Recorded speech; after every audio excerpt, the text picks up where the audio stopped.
யாழில் இடம்பெற்ற சர்வதேச மாணவர் உளவியல் செயலமர்வு. ரொனால்டோவின் இமாலய சாதனை முறியடிப்பு. வரலாறு படைத்த 19 வயது இளம் வீரர். ஜனாதிபதியாக கூடுதல் வழக்குகளை சந்தித்தேன் மைத்ரி. ஊடகவியலாளருக்கு எதிரான வன்முறைகள். ஐநாவின் உதவியை கோரியுள்ள வடக்கு.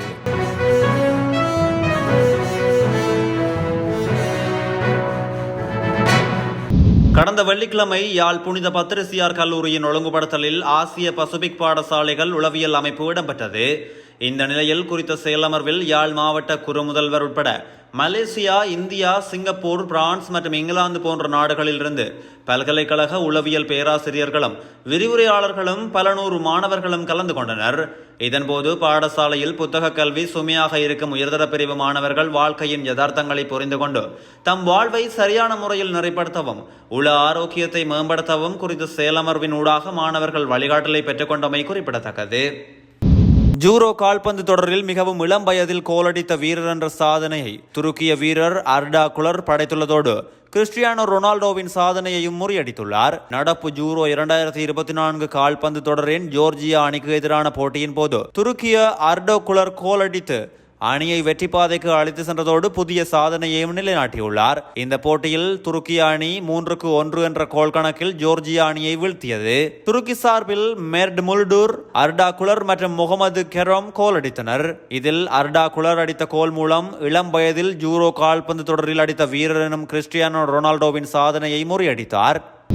உயிர்த்த ஞாயிறு பயங்கரவாத தாக்குதலில் பாதிக்கப்பட்டவர்களின் நிவாரணங்களுக்காக வழங்கப்பட்ட பணம் மற்றும் நிதி உதவிகள் கொழும்பு பேராயர் மல்கம் கர்தினால் ரஞ்சித் ஆண்டகை மூலம் பகிர்ந்தளிக்கப்படவில்லை என முன்னாள் ஜனாதிபதி மைத்ரிபால சிறிசேன குற்றம் சுமத்தியுள்ளார். புலனறுவையில் நேற்று வியாழக்கிழமை ஊடகங்களுக்கு கருத்து தெரிவிக்கும் போதே முன்னாள் ஜனாதிபதி மைத்ரிபால சிறிசேன இதனை தெரிவித்துள்ளார். ரஞ்சித் ஆண்டகையின் வலியுறுத்தல் காரணமாகவே தமக்கு எதிரான பல நீதிமன்ற வழக்குகள் பதிவாகியுள்ளதாக அவர் சுட்டிக்காட்டியுள்ளார். மேலும் தெரிவிக்கையில், எனக்கு எதிராக நீதிமன்ற 400க்கும் மேற்பட்ட வழக்குகள் தொடரப்பட்டுள்ளன.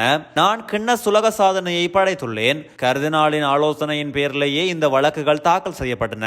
ஒரு வழக்கு உயிரிழந்தவர்களுக்கானது, மற்றையது காயமடைந்தவர்களுக்கு நட்டஈடு கோரி வழக்கு தாக்கல் செய்யப்பட்டது. நான் ஜனாதிபதியாக இருந்தபோது அனைவருக்கும் தெளிவாக இழப்பீடு வழங்கப்பட்டது என தெரிவித்துள்ளார்.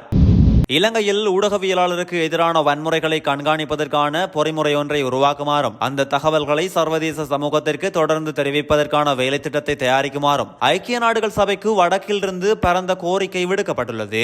யாழ்ப்பாணத்தை சேர்ந்த சுயாதீன ஊடகவியலாளர் தம்பித்துறை பிரதீபனின் வீடு தாக்கப்பட்டமைக்கு நீதி கோரி போராட்டத்தை முன்னெடுத்த வடமாகாண ஊடகவியலாளர்கள், அரசியல் பிரதிநிதிகள், சிவில் சமூக ஆர்வலர்கள், காணாமல் போனவர்களின் தாய்மார்கள் மற்றும் தொழிற்சங்க பிரதிநிதிகள் ஆகியோர் கூட்டாக இந்த கோரிக்கையை முன்வைத்ததாக பிரதேச ஊடகவியலாளர்கள் தெரிவிக்கின்றனர். ஊடகவியலாளர் தம்பித்துறை பிரதீபனின் வீட்டை தாக்கியதாக சந்தேகத்தின் பேரில் ஜூன் 18ஆம் தேதி போலீசாரால் கைது செய்யப்பட்ட 3 சந்தேக நபர்களும் நேற்றைய தினம் நீதிமன்றத்தால் பிணையில் விடுவிக்கப்பட்ட அதே தினத்தில் வடமாகாண ஊடகவியலாளர்களினால் ஏற்பாடு செய்யப்பட்ட போராட்டம் யாழ்ப்பாணம் பேருந்து நிலையத்திற்கு முன்பாக நடத்தப்பட்டது. இந்தியாவின் முன்னாள் கிரிக்கெட் வீரர் டேவிட் ஜோன்சன் மாடியில் இருந்து தவறி விழுந்து உயிரிழந்துள்ளார். அவர் தங்கியிருந்த அடுக்குமாடி கட்டடத்தின் 4ஆம் மாடியில் இருந்து விழுந்து உயிரிழந்துள்ளதாக இந்திய ஊடகங்கள் தெரிவித்துள்ளன. டேவிட் ஜோன்சன் 2 டெஸ்ட் கிரிக்கெட் போட்டியில் இந்திய அணியை பிரதிநிதித்துவம் செய்துள்ளார். குறித்த சம்பவம் பெங்களூரில் இடம்பெற்றுள்ளதாக தெரிவிக்கப்படுகிறது. இந்த மரணம் கொலையா தற்கொலையா என்ற கோணத்தில் போலீசார் விசாரணைகளை ஆரம்பித்துள்ளனர். அண்மைய நாட்களாக ஜோன்சன் நோய்வாய்ப்பட்டிருந்தார் எனவும் கடந்த வாரமும் வயிற்றுவலி காரணமாக மருத்துவமனையில் சிகிச்சை பெற்று வந்தார் எனவும் தெரிவிக்கப்படுகிறது. ஜோன்சனின் மரணத்திற்கு இந்திய கிரிக்கெட் வீரர்கள் பலர் இரங்கல் வெளியிட்டுள்ளனர். கர்நாடக அணியின் சார்பில் அபார திறமைகளை வெளியிட்டுள்ள ஜோன்சன் முதல் தர போட்டிகளில் 125 விக்கெட்டுகளை வீழ்த்தியுள்ளார். சிங்கள திரைப்பட நடிகையான பியூமி கன்சமாலிக்கு நெருக்கமானவர்களின் சொத்துக்கள் தொடர்பில் விசாரணைகள் ஆரம்பிக்கப்பட்டுள்ளதாக குற்றப்புலனாய்வு திணைக்களம் தெரிவித்துள்ளது. பியூமி கன்சமாலி மீது சுமத்தப்பட்டுள்ள சட்டவிரோத சொத்து குவிப்பு வழக்கு தொடர்பில் அறிக்கை வழங்குமாறு கடந்த 19ஆம் தேதி மாளிகா கந்த நீதவான் நீதிமன்றம் குற்றப்புலனாய்வு திணைக்களத்திற்கு உத்தரவு ஒன்றை பிறப்பித்தது. இதன் அடிப்படையில் விசாரணைகளை ஆரம்பித்துள்ள திணைக்களமானது முக்கிய வருமான ஆதாரமாக குறிப்பிட்டுள்ள நிறுவனங்கள் தொடர்பாக விசாரணைகளை ஆரம்பித்துள்ளதோடு அவருக்கு நெருக்கமானவர்களின் சொத்துக்கள் தொடர்பிலும் விசாரணைகளை முன்னெடுத்துள்ளதாக கூறப்படுகிறது. மேலும் பியூமி கன்சமாலியின் சொத்துக்கள் தொடர்பில் தனியார் நிறுவனத்தோடு தொடர்புடைய பெயர் குறிப்பிட முடியாத உயர் அதிகாரி ஒருவரிடம் விசாரணை நடத்த அழைப்பு விடுக்கப்பட்டதாக குற்றப்புலனாய்வு திணைக்களம் கூறியுள்ளது. எனினும் வாக்குமூலம் வழங்க அழைக்கப்பட்ட போதும் அவர் இதுவரை விசாரணைக்கு முன்னிலையாகவில்லை என கூறப்படுகிறது.